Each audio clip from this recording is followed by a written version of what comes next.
Durante a minha vida, durante os meus 50 anos, deixei de ser padre, deixei de ser advogado, deixei de ser fiscal de Estado para ser um pregador região. Salve, salve! A gente está começando o nosso Giro Cultural de 2025 com o lançamento do documentário sobre o professor Fulim. E ninguém mais, ninguém menos e melhor nesse aspecto para falar sobre esse trabalho do que a diretora desse trabalho, que é a neta do professor, a jornalista Thaís Fulim, que é praticamente sócia nossa aqui do VNPq. Thaís, muito obrigado, tá, por receber a gente nesse pequeno espaço de tempo. Vou direto ao assunto. O documentário está em 3 horas, que você falou aqui, vocês apresentaram 3 horas. Pequenininho o documentário. E foi fragmentado, né? Sim, assim, a gente dividiu em 4 capítulos. Uhum. Na verdade, a gente colocou o vídeo completo no YouTube de 3 horas, mas ele foi dividido em 4 capítulos. Então o vídeo é corrido, mas a pessoa pode ela mesma fazendo os seus cortes. Isso. Tá. Então, eu tenho 4 perguntas simples para te fazer. Nesse seu estudo, nesse seu maior aprofundamento na história do seu avô, qual a importância do professor Fulim para Barbacena? A importância dele, ele foi fundamental para a história da educação, né, de Barbacena. Engraçado, ele saiu lá do Espírito Santo, veio parar aqui, a gente não sabe nem como, porque isso é uma parte da história que ficou meio confusa, a gente não sabe por onde, ele passou pelo Brasil inteiro, mas a gente não sabe como que ele veio parar em Carandaí. E aí ele já chegou sendo professor em Carandaí e depois de lá veio para Barbacena, também sendo professor. Ele conta que ele passou no concurso do estadual e ele também começou a trabalhar no Imaculada. Foi assim, foram as primeiras escolas que ele começou a trabalhar aqui em Barbacena. E ele ainda fundou instituições, né? Ele fundou instituições em Carandaí e aqui em Barbacena 2 escolas que são até hoje, né, importantíssimas aqui na educação da cidade e da região, foi ele que fundou. Ele ajudou a fundar, não só ele, mas ele junto com outras pessoas, né, que foram o Colégio Tiradentes, da Polícia Militar, e o Colégio de Aplicação, da FUPAC. Né, o Colégio de Aplicação chegou a ficar um tempo aí fechado, voltou agora, mas assim, instituições que são muito fortes até hoje, aqui em Barbacena, né? O Colégio Tiradentes hoje é um dos melhores, né, da região. A Taxa de Ideia é um dos melhores. Né, que tem assim, um ensino de excelência, né? O Colégio Tiradentes foi o 3º Colégio Tiradentes fundado em Minas Gerais. Hoje são 30. Né? O primeiro foi de Belo Horizonte, o segundo Juiz de Fora e o 3º aqui em Barbacena. E meu avô foi um dos fundadores. Então, assim, foi uma coisa que eu até comentei no documentário sobre o legado que ele deixou. O legado dele é muito palpável. Ele fundou instituições que estão aí até hoje. Ele também ajudou muito lá na universidade, na Unipac e tudo mais, trabalhou lá. Ele era braço direito do Andradinha. Então, assim, é até difícil, porque tem essa questão do legado palpável, como eu disse, e tem também um legado não palpável, imaterial, sabe? Dos ensinamentos que ele deixou. Uma coisa importantíssima. Foi ele, e eu descobri isso produzindo documentário, eu não sabia. Foi ele que começou com o ensino técnico e profissionalizante aqui na região. Sabe, ele foi pioneiro nisso, uma coisa que hoje em dia são modalidades super comuns e que ajuda muita gente. Ele que começou com isso aqui. No Colégio de Aplicação tinha o curso de magistério, né, para ser professora, na época eram só meninas, e depois ele colocou também o curso técnico em mecânica. Por quê? Porque ia abrir a fábrica da Fiat em Betim. Então ele já pensou lá na frente, deixa eu botar um técnico em mecânica aqui. E muita gente formou em mecânica aqui na Aplicação e foi trabalhar na Fiat. E na FEBEM, em Antônio Carlos também, porque o trabalho na FEBEM dele foi impecável. Foi assim... Supra-sumo.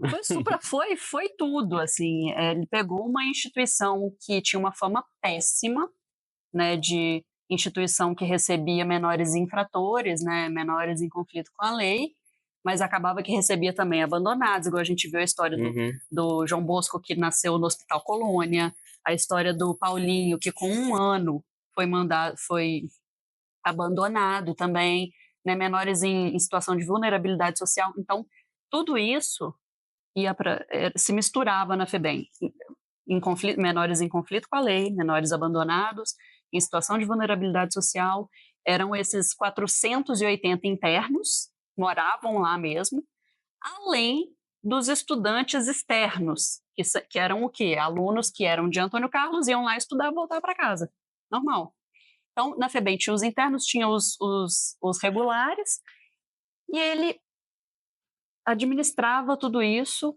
Ele foi diretor lá por muitos anos, e lá tinha banda de música, tinha Olimpíadas, projetos de esporte, tinha bovinicultura, suinicultura, caprinocultura, era tipo uma fazenda que se autossustentava. E, além disso, tinha a parte de barbearia, enfermaria, costura, lavanderia, tudo, sabe o que é tudo? Dentista, tinha tudo lá dentro. Os Ou meninos seja, faziam tudo lá. as pessoas falam muito hoje dessa questão de recuperar as pessoas, né, recuperar os infratores. O seu avô já fazia isso quando ele já pegou a FEBEM. Ele falava que o papel dele era salvar vidas e dar novas oportunidades. Então, teve menino que chegou lá criminoso mesmo. Teve menino que falou assim: professor, eu matei. E eu queria pedir para o senhor rasgar o meu prontuário. O prontuário eram todas as informações que vinham da FEBEM. Né? Até porque vinham meninos do Brasil inteiro.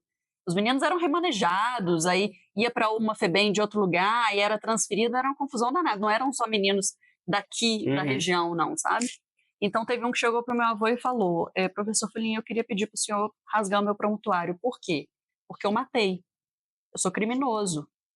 Quando eu fizer 18 anos, vão me buscar aqui, vão me prender. E eu não vou ter chance nenhuma. Aí o meu avô falou: olha, eu rasgo o seu prontuário. Primeiro ele falou: não tem como e tal. Mas depois ele falou: eu rasgo. Desde que você me prometa que você vai viver uma boa vida, uma vida tranquila, que você vai ser uma pessoa de bem, que você vai mudar a sua vida. E aí ele pegou o prontuário, fez o menino ler o prontuário inteiro, aí ele contando na palestra que as lágrimas escorriam, assim. E aí rasgou. Não podia, lógico que não podia. Meu avô, ele era controverso, é o que eu falei, ele era controverso. E aí ele mesmo fala na palestra que a gente assistiu dele, né, que tem trechos no documentário, ele fala: não, porque eu era meio ditador, assim. Sabe? Rasgou. Não podia não, mas rasgou.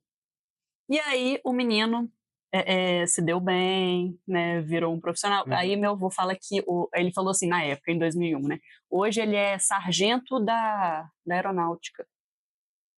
Gente. Casou, tem filhos, família e tal. Então, assim, o negócio dele era mudar a vida das pessoas, era melhorar a vida das pessoas por meio da educação. Sabe? Salvar vidas, como ele falava. Então, tem todo esse legado, sabe? Que é imaterial, não tem nem como mensurar. Sim. E na FEBEM também tinha a questão dos cursos profissionalizantes, técnicos. Ele conseguia, como é que fala? Parcerias, não? Recurso? Parcerias com as empresas de Barbacena. Convênios. Ele conseguia convênios com empresas de Barbacena para os meninos trabalharem lá como menores aprendizes. Que bacana. Sabe, eles trabalhavam eles trabalhavam na FEBEM também. Botavam os próprios meninos para limpar, para não sei o quê. Então eles trabalhavam lá dentro, ou então trabalhavam em empresas de Barbacena e ainda faziam cursos. Por quê? Quando eles completavam 18 anos, terminavam a formação deles na FEBEM, eles já saíam com uma profissão. Muitos deles não tinham família, não tinham para onde ir. Então, vai jogar os meninos no mundo de qualquer jeito? Não, eles saíam dali formados com profissão, sabe, sabendo se virar. Muito bom. E essa era a preocupação dele, entendeu? E isso eu achei muito interessante. Muito interessante. Eu te falei que ia fazer 4 perguntas, mas já me respondeu 2, que era para Barbacena e para educação. Mas uma coisa que eu quero saber, então. O que você disse durante aqui a sua apresentação que você teve a oportunidade de conhecer seu avô, até mais ou menos 23 anos, você conseguiu conviver com ele. Mas vamos colocar assim, depois desse trabalho todo seu de pesquisa, o que o seu avô passa a representar para você? Porque agora ele cresce, a imagem dele cresce diante do que você conhecia dele. É engraçado porque eu me sinto mais próxima dele hoje do que quando ele estava vivo. Porque agora eu conheço melhor a história dele. Eu com 23 anos, eu ainda era adolescente, gente novinha, às vezes Sim. não tem noção das coisas, né? Não valoriza tanto. Nem de quem representava tanto seu avô, assim, Eu né? nem sabia, sabe? Eu nem sabia dessas histórias todas. Hoje é outra coisa. Eu falo que ele tá me guiando hoje, ele tá me inspirando, assim, sabe? Então, por mais que eu tenha tido bastante contato, porque até os 23 anos, mas hoje eu conheço ele bem melhor. Eu fiquei sabendo de coisa que eu não tinha ideia. Um fato interessante que você narrou aqui foi que ele foi uma das pessoas que apoiou a sua escolha pelo jornalismo, Pelo né? jornalismo. Porque, assim, ninguém apoiou, né? Todo mundo falou, não, você vai ser pobre. Isso não, você vai ser pobre. Ele basicamente, o que acontece? Ele largou um cargo de fiscal do Estado, que ganhava, na época, 8 mil. Os colegas dele fiscais ganhavam 8 mil, enquanto ele, como professor, estava ganhando 1.000. Então, ele largou um troço de 8 mil do salário para ir para ser professor, para ganhar bem menos. Então, você vê que dinheiro não era a grande prioridade dele. Tanto que ele tirava do bolso dele para fazer para concretizar os projetos. Por exemplo, quando ele fundou, eles fundaram, né, ele e os outros professores fundaram o Colégio Tiradentes, não tinha nem imobiliário, né, não tinha carteira. Eles tiraram do próprio bolso para comprar os móveis, para criar a escola. E ele fazia essas doideiras. Minha avó ficava doida, ficava de cabelo em pé, sabe? Ele não importava com dinheiro, não. O negócio era educação. Tá, então, para quem quer assistir, para quem não conhece a história do professor Fulim, quer conhecer, para quem quer rever o professor Fulim, que é uma oportunidade de revê-lo nos recortes do documentário, para quem quer entender melhor o professor Fulim, como é que a pessoa pode fazer? Então, o documentário completo, ele já está disponível no canal do YouTube do IF Sudeste MG Campus Barbacena. O nome do canal é esse, IF Sudeste MG Campus Barbacena. Então, ele já está lá disponível. E fugindo só desse tema, embora continuemos para fechar esse nosso bate-papo, a diretora Thaís, que surgiu com esse documentário, já pensa em outras coisas? Já tem um projeto aí, já tem um futuro. Já tem um outro projeto que eu tô querendo fazer, que já foi até um pedido de uma professora da Federal de São João del Rei, da UFSJ. Ela é professora, ela é coordenadora do mestrado lá em educação, mestrado em educação, que inclusive é o mestrado que eu quero fazer. Porque eu quero ir para a área de educação, inspirada pelo meu avô. Né? Depois de fazer esse documentário, eu quero ir para a área da educação. Ou seja, inspirou mais uma pessoa, no pós-vida. A ser professora, a ir para essa área. Então, aí eu conheci essa coordenadora do mestrado lá, a Mônica, e ela tem um projeto muito bacana que é de alfabetização de idosos. Né? Pessoas que chegaram na terceira idade analfabetas, sem saber ler e escrever.